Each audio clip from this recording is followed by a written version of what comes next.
Naisip mo na ba kung bakit tila hindi nasasagot ang iyong mga dalangin? Sumisigaw ka sa Diyos ngunit ang langit ay nananatiling tahimik. Tanong mo, pakiusap mo, ngunit walang nagbabago. Maaari bang may nawawala ka? Inihayag ni Jesus ang isang malakas na panalangin.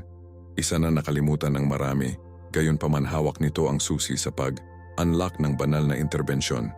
Ito ay hindi lamang ibang panalangin.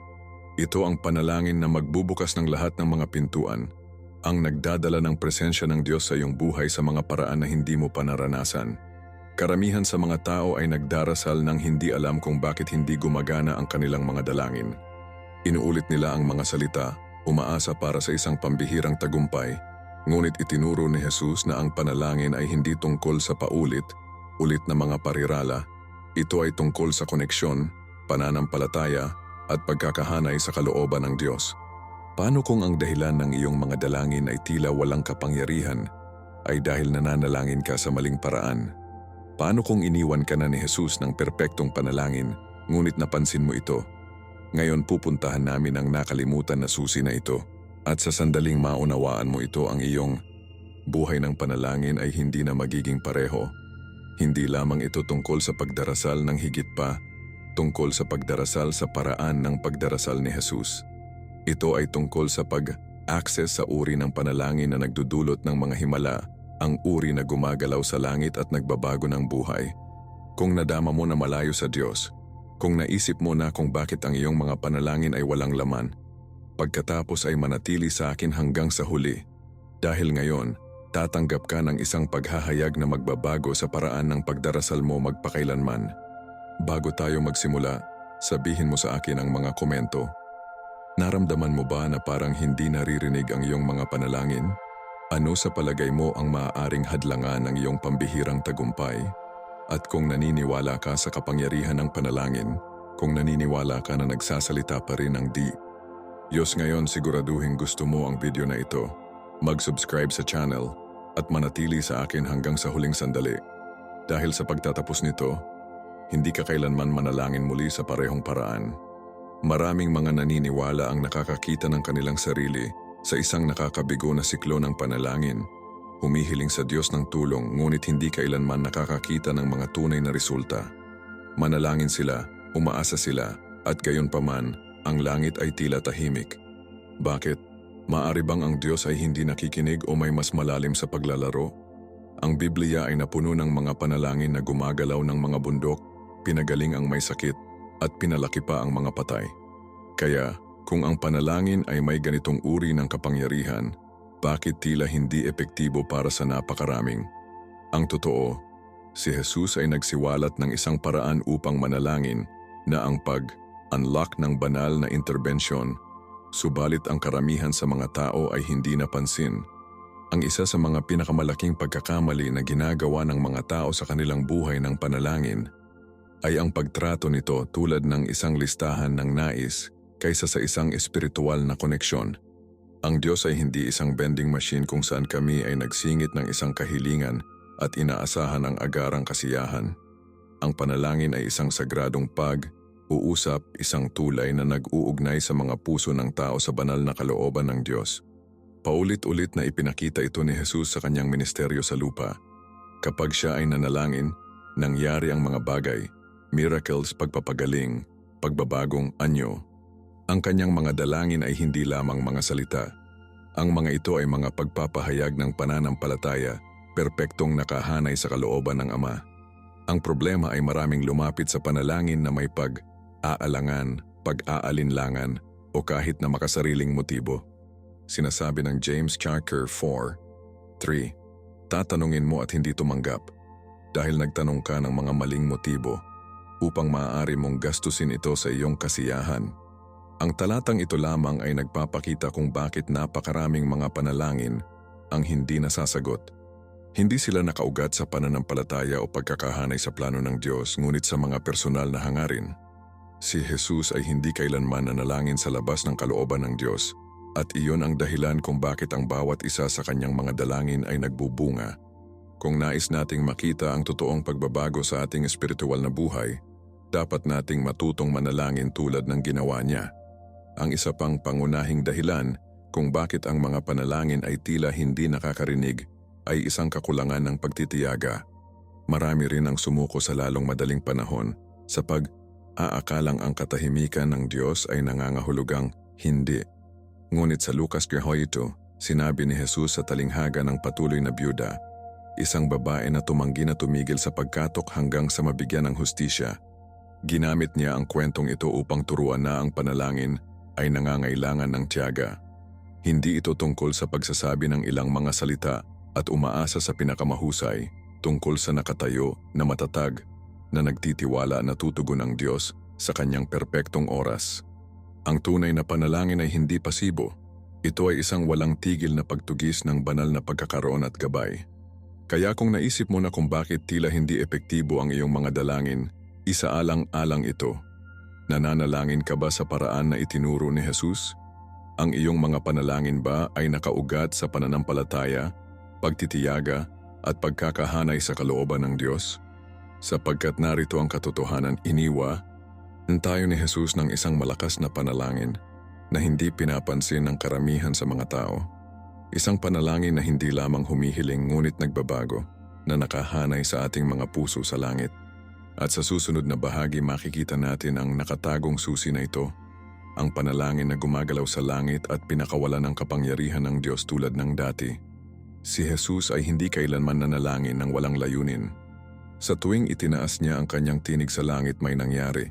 Tumakas ang mga temon, ang mga may sakit ay gumaling, ang mga patay ay nakataas. Ang kanyang mga dalangin ay hindi walang laman na mga salita ngunit direktang mga channel ng banal na kapangyarihan. Kaya ano ang naging kakaiba sa mga panalangin ni Jesus? Ang sagot ay nakasalalay sa kanyang kumpletong pagkakahanay sa Diyos. Hindi tulad ng maraming nagdarasal ng walang paniniwala, si Jesus ay nanalangin ng may ganap na katiyakan, alam na ang Ama ay laging nakikinig. Hindi siya gumagamit ng panalangin bilang isang huling paraan, ngunit bilang isang palaging lifeline, isang pang-araw-araw na pagsuko sa kalooban ng Diyos. Ang nakalimutan na panalangin ni Jesus ay hindi ilang mystical incantation o lihim na formula. Ito ang mismong kakanyahan ng pakikipag-ugnayan sa Diyos. Sa Juan 17, nakikita natin ang isa sa mga pinakamalalim na panalangin na nagsalita si Jesus. Ito ay hindi lamang isang kahilingan para sa tulong, ngunit isang pagpapahayag ng banal na layunin. Ama, niluwalhati kita sa mundo sa pamamagitan ng pagtupad ng gawaing ibinigay mo sa akin. Juan 17:4. Si Jesus ay hindi lamang nagtatanong. Siya ay nagpapatunay, nakahanay, at humakbang sa kanyang banal na pagtawag. Ang kanyang dalangin ay hindi tungkol sa interes sa sarili, ngunit tungkol sa pagtupad ng kalooban ng Diyos, at iyon ang nakalak sa supernatural. Marami sa ngayon ang nakikibaka sa panalangin dahil nakatuon sila sa kanilang sariling mga pangangailangan kaysa sa plano ng Diyos. Ngunit nagturo si Jesus ng ibang pamamaraan, isa kung saan ang panalangin ay hindi tungkol sa pagmamanipula sa Diyos na kumilos, ngunit tungkol sa pagsuko sa kanyang higit na layunin. Sa Mateo 5:10 nanalangin siya, dumating ang iyong kaharian, ang iyong kalooban ay gagawin sa mundo tulad ng nasa langit. Ito ang panalangin na nagbabago sa lahat. Sa halip na humingi ng mga solusyon, tinawag niya ang langit na salakayin ng lupa. Pinapayagan ang perpektong plano ng Diyos na magbukas. Ito ang panalangin na magbubukas ng mga pintuan, ang panalangin na hindi maaaring baliwalain. Ngunit mayroong isang bagay na mas malakas tungkol sa paraan ng pagdarasal ni Jesus. Hindi lang siya nagdarasal, nabuhay siya ng kanyang mga dalangin. Ang kanyang buhay ay isang pagpapakita ng kanyang pakikipag-ugnay sa Ama. Nanalangin siya ng may gayong autoridad sapagkat lumakad siya sa pagsunod. Marami ang humihiling sa Diyos ng mga himala, ngunit tumanggi na manirahan sa pagkakahanay sa kanyang kalooban. Ngunit ipinakita ni Jesus na ang totoong panalangin ay hindi lamang sinasalita, ito ay kumilos. Ang kanyang mga dalangin ay hindi pasibo. Ang mga ito ay mga pagpapahayag ng pananampalataya na humuhubog sa katotohanan. Nang sinabi niya, Lazarus, lumabas ka. Ito ang kapangyarihan ng panalangin na iniwan tayo ni Jesus. Hindi ito tungkol sa pagbigkas ng mga salita, ngunit tungkol sa pagpasok sa banal na pagkakahanay. Ito ay tungkol sa paglipat mula sa isang lugar ng limitasyon ng tao sa isang lugar kung saan ang Diyos ay maghahari sa kataas-taasang. At iyon ang dahilan kung bakit maraming mga panalangin ngayon ang nabigo, dahil kulang sila ng lalim na koneksyon. Ngunit sa sandaling maunawaan natin ang katotohanan na ito, nagbabago ang lahat. At sa susunod na seksyon, makikita natin ang mga hadlang na humaharang sa epektibong panalangin at kung paano masisira ang mga ito. Maraming mananampalataya ang nagdarasal araw-araw, ngunit naramdaman nila na ang kanilang mga dalangin ay hindi umabot sa langit. Sumisigaw sila sa Diyos, inaasahan ang isang sagot, ngunit ang naririnig lamang nila ay katahimikan. Hindi ba pinapansin sila ng Diyos? Hindi.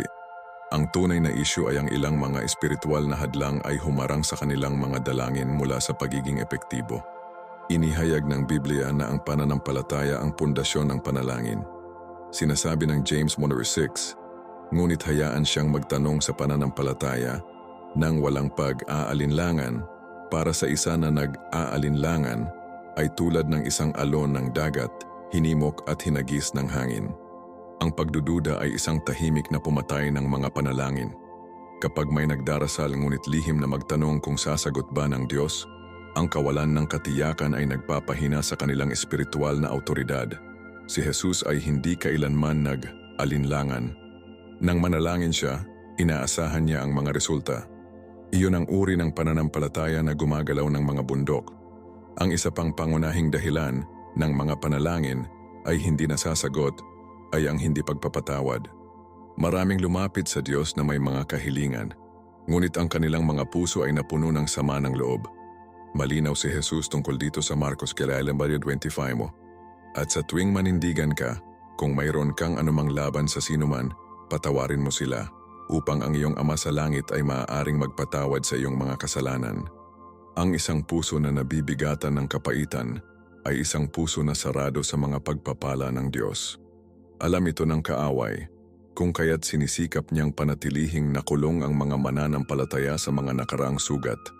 Ngunit itinuro ni Jesus na ang tunay na panalangin ay dumadaloy mula sa isang puso ng pag-ibig at awa. Kung ang isang tao ay nais na marinig ang kanilang mga dalangin, dapat muna nilang palayain ang mga sama ng loob at payagan ang biyaya ng Diyos na magtrabaho sa kanila. Ang pagiging makasarili ay isa pang kadahilanan na maraming mga panalangin ang nananatiling hindi epektibo. Nagbabalaan ang James 4:3. Tanong mo at hindi mo natatanggap dahil mali ang hiniling mo, nagugugol ito sa iyong sariling mga hilig. Ang Diyos ay hindi obligadong bigyan ang bawat pagnanais ng tao. Maraming mga tao ang nagtuturing ng panalangin tulad ng isang listahan ng mga hinihingi, humihiling ng kayamanan, tagumpay o katayuan ng hindi isinasaalang-alang ang layunin ng Diyos para sa kanilang buhay. Ngunit iba si Jesus na nanalangin. Ang bawat kahilingan na ginawa niya ay nakasentro sa pagtupad ng kalooban ng Diyos, hindi personal na pakinabang. Ang susi sa malakas na panalangin ay ang paglilipat mula sa Diyos. Bigyan mo ako ng gusto ko sa Diyos. Gamitin mo ako para sa iyong layunin. Iyon ay kapag tumugon ang langit. Ang isa sa mga hindi napapansin na mga hadlang sa pagsagot sa panalangin ay ang hindi pagkilos. Marami ang nagdarasal at naghihintay. Inaasahan na gawin ng Diyos ang lahat para sa kanila. Ngunit ang pananampalataya ng walang gawa ay patay. Santiago 2:26. Nanalangin si Jesus ngunit kumilos din siya. Kapag pinagaling niya ang may sakit, hindi lang niya tinanong ang Ama, inilagay niya ang mga kamay sa kanila. Kapag pinapakain niya ang karamihan, hindi lamang siya nagdarasal para sa pagkain, pinarami niya ang magagamit. Ang panalangin ay hindi tungkol sa paghihintay. Ito ay tungkol sa pagtapak sa pananampalataya at paglipat ng pagsunod. Pinarangalan ng Diyos ang mga pinagsama ang panalangin sa pagkilos. Ang pag-unawa kung bakit hindi nasasagot ang mga panalangin ay ang unang hakbang sa pag-unlock ng mga resulta ng supernatural. Ngunit ang pag-alam kung ano ang hinaharang ng panalangin ay hindi sapat, dapat ding malaman ng mga naniniwala kung paano manalangin ng epektibo. Sa susunod na seksyon, makikita natin ang susi na ibinigay ni Jesus upang ihanay ang ating mga panalangin sa kalooban ng Diyos at makaranas ng mga tunay na tagumpay. Si Jesus ay hindi lamang nagdarasal, nanalangin siya sa perpektong pagkakahanay sa kalooban ng Diyos. Iyon ang naging malakas sa kanyang mga dalangin. Maraming mga tao ang nagpupumilit sa kanilang buhay ng panalangin sapagkat tinatrato nila ang Diyos tulad ng isang genie na inaasahan na bigyan siya ng kanilang mga kagustuhan, nang hindi isinasaalang-alang ang kanyang higit na layunin. Ngunit ang panalangin ay hindi kailanman sinadya upang maging tungkol sa baluktot na kalooban ng Diyos, upang magkasya ang mga hangarin ng tao. Ito ay tungkol sa pag-align ng mga puso ng tao sa banal na plano ng Diyos. Sa Mateo 6:33, binigyan tayo ni Jesus ng susi. Hanapin muna ang kaharian ng Diyos at ang kanyang katuwiran, at ang lahat ng mga bagay na ito ay idadagdag sa iyo. Bago magtanong, dapat muna hahanapin ng mga mananampalataya ang kaharian ng Diyos. Kapag ginawa nila, ang kanilang mga dalangin ay lumipat mula sa pagiging nakasentro sa sarili hanggang sa nakatuon sa kaharian, at iyon ay kapag tumugon ang langit. Ang mga panalangin ni Jesus ay palaging nagsimula sa pagkilala sa autoridad ng Ama. Sa Juan 11:41, bago itaas ang Lazarus mula sa mga patay, sinabi niya, "Ama, salamat sa iyo na narinig mo ako." Pansinin na hindi siya nagsimula sa isang kahilingan. Nagsimula siya sa pasasalamat at pananampalataya. Maraming mga panalangin ngayon ang napuno ng desperasyon sa halip na tiwala sa soberanya ng Diyos. Ngunit ipinakita ni Jesus na ang unang hakbang sa malakas na panalangin ay ang pagkilala kung sino ang Diyos. Kapag sinimulan ng mga naniniwala ang kanilang mga dalangin sa pamamagitan ng pagluwalhati sa Diyos, ang kanilang mga puso ay lumipat mula sa pag-aalala sa pagsamba, paglikha ng isang kapaligiran kung saan nagtatagumpay ang pananampalataya. Ang isa pang mahalagang aralin na itinuro ni Jesus ay ang pagsuko. Sa hardin ng Getsemani, nakaharap sa krus, nanalangin siya, "Hindi ang aking kalooban, ngunit tapos na ang iyong." Lucas 22:42. Hindi ito isang panalangin ng kahinaan, ngunit may tunay na tiwala.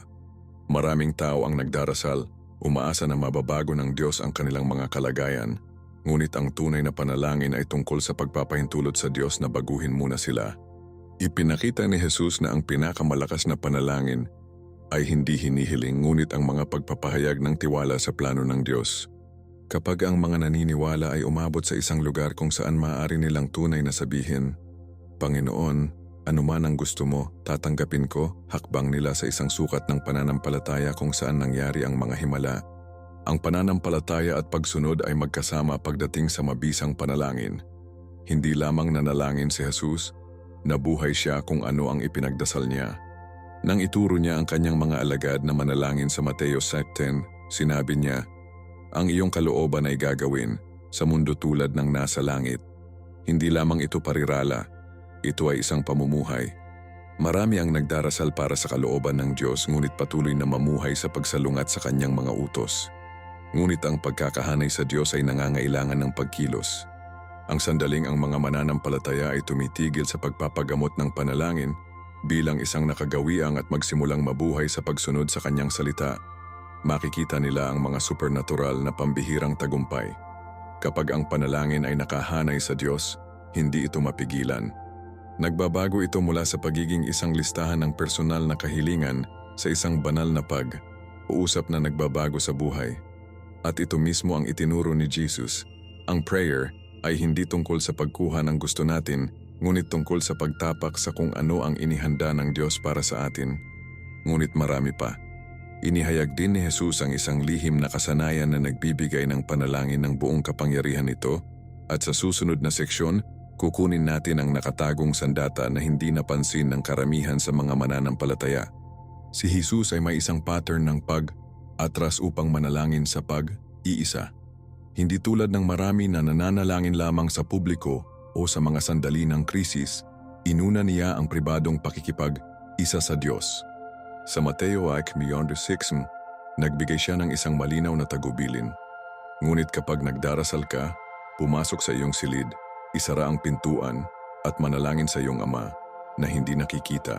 Kung gayon ang iyong Ama na nakikita kung ano ang ginagawa ng lihim ay gantimpalaan ka. Hindi lamang ito mungkahi, ito ay isang paghahayag. Mayroong isang antas ng pakikipag-ugnay sa Diyos na maaabot lamang kapag tinanggal ang mga abala, at ang isang mananampalataya ay pumapasok sa isang lihim na lugar ng panalangin. Dito pinalakas ang pananampalataya, kung saan ibinibigay ang banal na direksyon, at kung saan nagsisimula ang mga tagumpay. Ang kapangyarihan ng lihim na panalangin ay nakikita sa buong buhay ni Jesus. Bago piliin ang kanyang mga alagad, Ginugol niya ang buong gabi lamang sa panalangin, Lucas 6-12. Bago maglakad sa tubig, lumayo siya sa isang bundok upang manalangin, Mateo 4:23. Bago pumunta sa krus, nanalangin siya ng labis sa Getsemane, na ang kanyang pawis ay naging tulad ng patak ng dugo, Lucas 22:44. Kung si Jesus, yung sino ang perpekto at patuloy na pagkakaisa sa Ama, kinakailangang pribadong panalangin, gaano pa ang mga mananampalataya ngayon? Maraming mga tao ang nagpapabaya sa malakas na kasanayan na ito, pinapalitan ito ng nagmamadali, mga panalangin sa antas ng ibabaw. Ngunit ang mga nagtatanim ng isang lihim na buhay ng panalangin ay lumakad sa isang sukat ng pananampalataya na kakaunti ang karanasan. Mayroong isang bagay na supernatural tungkol sa pag-shut out sa mundo at ganap na nakatuon sa Diyos. Sa lihim na panalangin, ang mga pagkagambala ay kumukupas at ang tinig ng Diyos ay nagiging mas malinaw. Naranasan ito ni Elias nang makipag-usap sa kanya ang Diyos sa isang bulong, hindi sa hangin, apoy o lindol. 1 Hari 19:12. Kadalasan inaasahan ng mga tao na marinig ang Diyos sa mga dramatikong sandali, ngunit ang kanyang pinakadakilang paghahayag ay dumating sa katahimikan. Ang mga naghahanap sa kanya sa tahimik ay makakahanap ng kanilang espiritu na nagising sa kanyang harapan. Ito ang dahilan kung bakit ang kaaway ay nagsusumikap upang mapanatili ang abala ng mga mananampalataya, ginulo at labis na labis. Dahil ang isang mananampalataya na palaging pumapasok sa lihim na lugar ng panalangin ay hindi mapigilan. Ang tagubilin ni Jesus sa Mateo 6:6 ay naghahayag din ng isang hindi kapani, paniwala, gantimpalaan ng Diyos ang mga naghahanap sa kanya ng pribado. Maraming habol ang pagpapatunay ng publiko na nais ang kanilang pananampalataya na makita ng iba, ngunit ang tunay na espiritual na kapangyarihan ay binuo sa hindi nakikitang mga sandali kasama ang Diyos. Ang pinakadakilang tagumpay ay nanalo sa pribado bago pa man sila makita sa publiko. Ang walang tigil na pananampalataya ni Daniel sa leon ng leon ay hindi nabuo sa isang sandali. Ito ay bunga ng isang disiplina, pribadong buhay ng panalangin, Daniel 6:10. Kapag nililinang ng mga mananampalataya ang ganitong uri ng lihim na panalangin, hindi lamang sila makakaligtas sa mga pagsubok sa buhay. Naglalakad sila sa kanila ng hindi matitinag na pananampalataya at banal na pabor.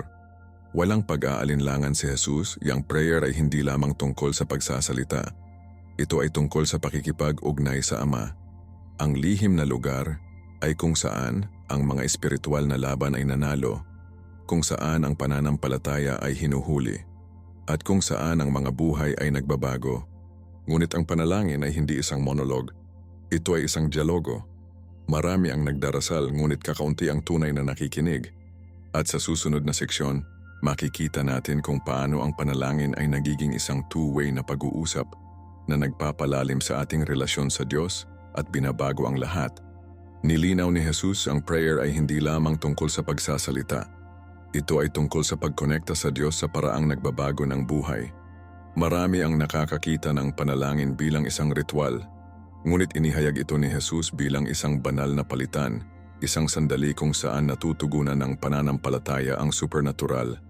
Ang kapangyarihan ng panalangin ay hindi nagmumula sa paulit-ulit na mga salita ngunit mula sa isang puso na ganap na sumuko sa Diyos.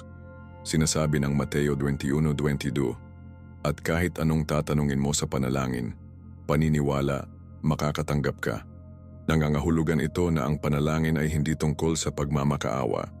Tungkol ito sa paniniwala. Ang mga nagdarasal ng may pananampalataya, pagtitiyaga at pagkakahanay sa Diyos ay makikita ng mga pintuan na magbubukas na walang makakasara. Ang totoong panalangin ay isang pamumuhay, hindi isang kaganapan. Hindi lamang ito tungkol sa mga sandali ng desperasyon kundi tungkol sa pang-araw na pakikipag-ugnay sa Ama. Si Jesus ay hindi lamang nanalangin kapag nahihirapan ang mga bagay, patuloy siyang nanalangin. Iyon ang dahilan kung bakit siya lumakad sa banal na awtoridad.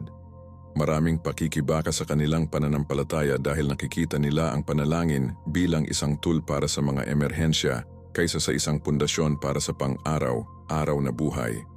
Ngunit kapag ang mga naniniwala ay gumawa ng panalangin ang kanilang unang tugon sa halip na ang kanilang huling paraan, makikita nila ang kamay ng Diyos sa mga paraan na hindi nila naisip.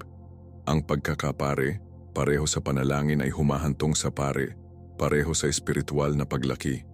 Ang isa pang susi sa pagbabagong anyo ay ang pag-unawa na ang panalangin ay hindi isang panig na pag-uusap. Marami ang nagdarasal ngunit hindi tumitigil upang makinig. Gayunpaman, sa buong Biblia, ang Diyos ay nakikipag-usap sa mga naghahanap sa Kanya. Sa Jeremias 33:3, ipinangako niya, "Tumawag sa akin at sasagutin kita at sasabihin sa iyo ng mahusay at hindi maipapalagay na mga bagay na hindi mo alam." Ang panalangin ay hindi lamang tungkol sa paglalahad ng mga kahilingan, tungkol ito sa pagtanggap ng paghahayag.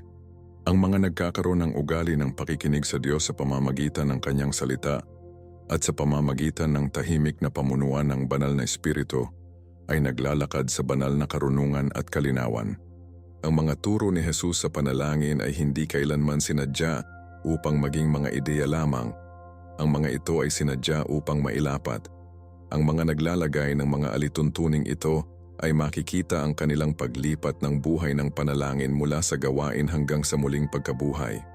Ang pananampalataya na gumagalaw ng mga bundok, ang mga himala na nagbabago ng buhay, ang mga pambihirang tagumpay na lumalaban sa lohika ng tao.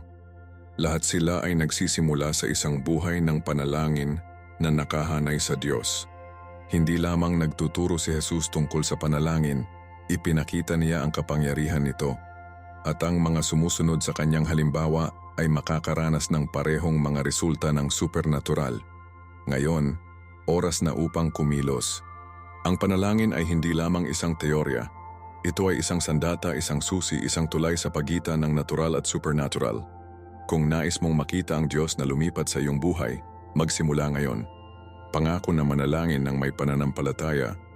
Hinahanap siya ng lihim na nakahanay sa iyong puso sa kanyang kalooban at nanonood habang binubuksan niya ang mga pintuan na wala ng ibang tao. Dahil kapag ang panalangin ay tapos na, ang paraan ng Diyos, walang nananatiling pareho. Ngayon na natuklasan mo ang nakalimutan na panalangin na ipinahayag ni Jesus, ang tanong ay, ilalapat mo ba ito? Ang panalangin ay hindi lamang mga salita. Ito ay isang susi na nagbubukas ng supernatural. Kung nahihirapan ka sa mga hindi nasagot na panalangin, ngayon na ang oras upang ihanay ang iyong puso sa Diyos at lumakad sa uri ng pananampalataya na gumagalaw ng mga bundok. Ngunit sabihin mo sa akin, anong bahagi ng pagtuturo na ito ang pinaka-nagsalita sa iyo? Naranasan mo na ba ang isang pambihirang tagumpay sa pamamagitan ng panalangin? Ibahagi ang iyong karanasan sa mga komento dahil ang iyong patotoo ay maaaring magbigay ng inspirasyon sa iba. Kung pinagpala ka ng mensaheng ito, huwag umalis ng walang subscribe sa channel at i-on ang mga abiso. Sa ganong paraan, hindi mo makaligtaan ang susunod na malakas na paghahayag na dadalhin ang iyong pananampalataya sa susunod na antas. At bago ka pumunta, tingnan ang susunod na video sa screen. Dahil kung ano ang matututunan mo doon ay magbabago pa ang iyong paglalakad sa Diyos. Manatiling malakas sa pananampalataya at makikita kita sa susunod na pagtuturo. Pagpalain ka ng Diyos. Ito si Marco, nag-sign off.